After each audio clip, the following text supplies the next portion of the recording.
ಎಲ್ಲಿಗೆ ಬಂತು ಜಾಗ ಪರಿಶೀಲನೆ ಮಾಡ್ಕೊಂಡು ಹೋದ್ರು ಅಧಿಕಾರಿಗಳು ಬಂದು?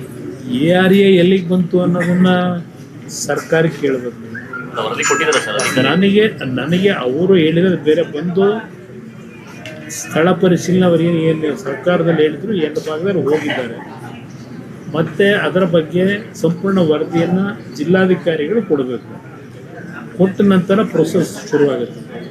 ನನ್ನ ಕೆಲಸ ARIನ ಕರ್ನಾಟಕಕ್ಕೆ ತರಬೇಕು ಅಂತಕ್ಕಂಥ ನಿರ್ಧಾರ ಏನು ಮಾಡಿದ್ದೇನೆ ಅದು ಬೇರೆ ಕಡೆ ಹೋಗ್ತಿದ್ದದ್ದು ರಾಜ್ಯಕ್ಕೆ. ಆದರೆ ಇವತ್ತು ಮಂಡ್ಯದಲ್ಲೇ ಆ ಒಂದು ARIನ ಒಂದು ಸಂಸ್ಥೆಯನ್ನು ಪ್ರಾರಂಭ ಮಾಡಬೇಕು ಅಂತಕ್ಕಂಥ ದೃಷ್ಟಿಯಿಂದ ಈಗಾಗಲೇ ನಮ್ಮ ಇಲಾಖೆಯಿಂದ ಪ್ರೋಸೆಸ್ ಏನಾಗಬೇಕು, ನಾವು ಟೆಕ್ನಿಕಲಿ ನಮ್ಮ ಕೆಲಸ ಮುಗಿಸ್ಕೊತೀವಿ. ಟೆಕ್ನಿಕಲಿ ಕ್ಯಾಬಿನೆಟ್ ಮುಂದೆ ಹೋಗಬೇಕಲ್ಲ ಸಬ್ಜೆಕ್ಟು, ಕ್ಯಾಬಿನೆಟ್ಟಿಗೆ ತೆಗೆದುಕೊಂಡು ಹೋಗ್ತಕ್ಕಂಥದ್ದಕ್ಕೆ ಈಗಾಗಲೇ ನಮ್ಮ ಅಧಿಕಾರಿಗಳು ಎಲ್ಲ ರೀತಿಯ ಪೇಪರ್ ವರ್ಕ್ ಏನು ಮಾಡಬೇಕು ಮಾಡಿದ್ದಾರೆ.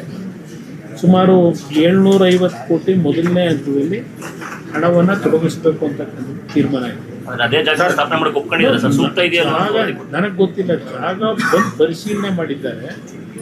ಇದು ನಿಮ್ಮ ಬಸರಾಳ ಹತ್ರ ಒಂದು ಜಾಗ, ಇನ್ನೊಂದು ನಮ್ಮ ಮಂಡ್ಯ ಟೌನ್ 85 ಎಕರೆ ಕಾಡ ಒಂದು ವ್ಯಾಪ್ತಿ ಇರ್ತಕ್ಕಂಥದ್ದು ಕಾಡ ಇಲಾಖೆನಲ್ಲಿ ಅದನ್ನು ನೋಡಿದ್ದಾರೆ. ಸರ್ಕಾರ ತೀರ್ಮಾನ ಮಾಡಬೇಕು ಯಾವ ಜಾಗ ಕೊಡಬೇಕು. ನನಗೆ ಅದು ಗೊತ್ತಿಲ್ಲ. ನಾನು ARIನ ಮೇ ತಿಂಗಳಿನಲ್ಲಿ ಇಲ್ಲಿ ಇನಾಗ್ರೇಷನ್ ಫೌಂಡೇಶನ್ ಹಾಕಬೇಕು ಅನ್ನೋದು ನನ್ನ ಒಂದು ಗುರಿ ಇಟ್ಕೊಂಡಿದ್ದೇನೆ. ಈಗ ಹಲವಾರು ರೀತಿಯಲ್ಲಿ ಈ ಭಾಗದ ಜನಪ್ರತಿನಿಧಿಗಳು ನಾವು ಅಲ್ಲಿ ಕೊಡ್ತೀವಿ ಇಲ್ಲಿ ಕೊಡ್ತೀವಿ, ನಾವು ಎಷ್ಟು ಬೇಕು ಅಷ್ಟು ಬೇಕು ಇದೆಲ್ಲ ನಿಮ್ಗಳ ಜೊತೆ ಪ್ರತಿದಿನ ಚರ್ಚೆ ಮಾಡಿದ್ದಾರೆ. ಈಗ ಅವ್ರದ್ದು ಜವಾಬ್ದಾರಿ ಇದೆ. ಇವತ್ತು ನಮ್ಮ ಅಧಿಕಾರಿಗಳನ್ನ ಕಳಿಸಿ ಸ್ಥಳ ಪರಿಶೀಲನೆ ಈಗ ಮಾಡಿದ್ದಾರೆ 2 ಭಾಗದಲ್ಲಿ.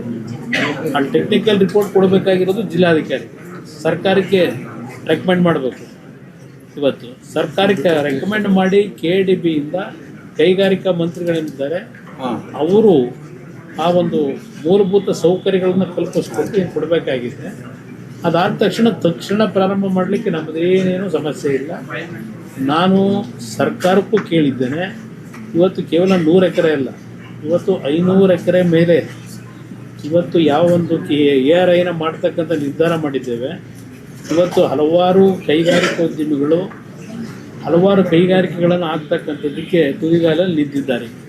ಹಲವಾರು ದಿನದಲ್ಲಿ ಚರ್ಚೆ ಮಾಡಿದ್ದೀವಿ. ಇವತ್ತು ಆ ಒಂದು ಹಿನ್ನೆಲೆ ಒಳಗೆ ನಮ್ಮ ಬೆಂಗಳೂರು ಹಾಸನ ರಸ್ತೆಯಲ್ಲಿ ಬರ್ತಕ್ಕಂಥ ಬೆಳ್ಳೂರು ಕ್ರಾಸ್ ಹತ್ರ ಕೆಲವು ಲ್ಯಾಂಡ್ ಇದೆ ಅಂತಕ್ಕಂಥ ನಾನೇ ಮುಖ್ಯಮಂತ್ರಿ ಇದ್ದಾಗ 1200 ಎಕರೆಗೆ ಒಂದು ನೋಟಿಫಿಕೇಶನ್ ಮಾಡಿದ್ವಿ. ನಂತರ ಅಲ್ಲಿ ಸ್ವಲ್ಪ ರೈತರ ಒಂದು ಪ್ರತಿಭಟನೆ ಮಾಡಿದ್ರಿಂದ ನಾನೇ ಅದನ್ನು ನಿಲ್ಲಿಸಿ ಅಂತ ಹೇಳಿ ನಿಲ್ಲಿಸಿದ್ದೇನೆ. ಅದು ಎಲ್ಲ ಡ್ರೈ ಲ್ಯಾಂಡ್ ಇದೆ.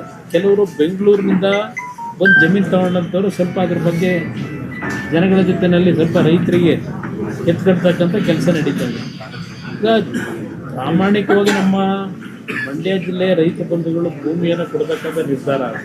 ಯಾಕೆಂದರೆ ಫಲವತ್ತಾದ ಭೂಮಿ ತಗೊಳಕ್ಕಾಗಲ್ಲ, ನಾವು ಡ್ರೈ ಲ್ಯಾಂಡ್ನಲ್ಲೇ ಎಲ್ಲಾದರೂ ಮಾಡಬೇಕು. ನಾವು ಅಲ್ಲಿ 1250 ಎಕರೆ ಗುರುತಿಸಿದ್ರು ಹಿಂದೆ. ಅದನ್ನು ಒಪ್ಪಿಗೆ ಕೊಟ್ಟರೆ ನನಗೆ ಸಮಸ್ಯೆನೇ ಇಲ್ಲ. ಒಂದು 15-20 ಸಾವಿರ ಜನಕ್ಕೆ ಉದ್ಯೋಗ ದೊರಕತಕ್ಕಂಥದ್ದಕ್ಕೂ ಅನುಕೂಲ ಆಗ್ತದೆ. ತುಮಕೂರು ಭಾಗದ ಜನಕ್ಕೂ ಅನುಕೂಲ ಆಗುತ್ತೆ, ಮಂಡ್ಯ ಜಿಲ್ಲೆ ಭಾಗದ ಜನಕ್ಕೂ ಅನುಕೂಲ ಆಗುತ್ತೆ. ನನ್ನ ಕಡೆಯಿಂದ ಯಾವುದೇ ರೀತಿಯಲ್ಲಿ ನಾನು ಏನು ಒಂದು ಕೈಗಾರಿಕೆ ತರಬೇಕು ನನ್ನ ಬಗ್ಗೆ ಜನಗಳಲ್ಲಿ ಆ ನಿರೀಕ್ಷೆಯನ್ನು ಇಟ್ಟಿದ್ರು. ದೊಡ್ಡ ಮಟ್ಟದಲ್ಲೇ ಒಂದು ಪೂನಾದಲ್ಲಿ ಇವತ್ತು ಯಾವೊಂದು ಟೆಸ್ಟಿಂಗ್ ಯೂನಿಟ್ನ ಹಾಕಿದ್ರಿಂದ ಇವತ್ತು ಪೂನಾ ಬೆಳೀತು. ಭಾಳ ದೊಡ್ಡ ಮಟ್ಟದಲ್ಲಿ ಆಟೋಮೊಬೈಲ್ ಇಂಡಸ್ಟ್ರಿಗಳು ಬೆಳೆದಿದೆ. ಅದೇ ರೀತಿಯಲ್ಲಿ ಈ ಒಂದು ARIನ ನಾವಿಲ್ಲಿ ಸ್ಥಾಪನೆ ಮಾಡೋದ್ರಿಂದ ಹಲವಾರು ರೀತಿ ದೊಡ್ಡ ಮಟ್ಟದ ಟೌನ್ಶಿಪ್ಪು ಬೆಳೀಲಿಕ್ಕೆ ಅವಕಾಶ ಇದೆ.